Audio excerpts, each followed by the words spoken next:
considered even going back to the Hillary Clinton Radio Shack server, in her closet at home. How does this actually happen? It's a great point. Why are there not firewalls, you would think?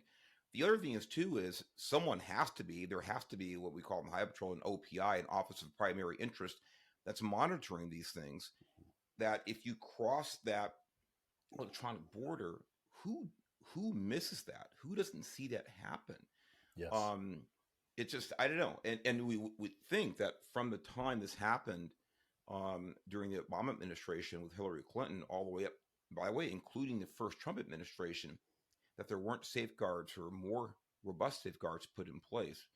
But it is interesting that this is still able to physically happen. Maybe not as we speak, but it certainly was at least 6 years ago. It's not just Bolton knew, and it ought to be physically impossible.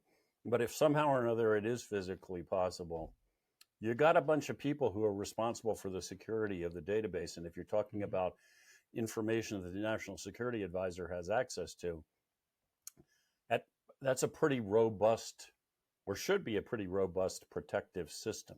Mm-hmm. So the idea that stuff from the classified system is somehow being transferred over to unclass and then emailed out of the White House or wherever it was coming from, and nobody is noticing that, well, that not only raises questions about Bolton, but how many other people then can just, I don't know, email the Russian embassy whatever classified information they've got. I mean, it ought to be physically impossible, and yet apparently it is not.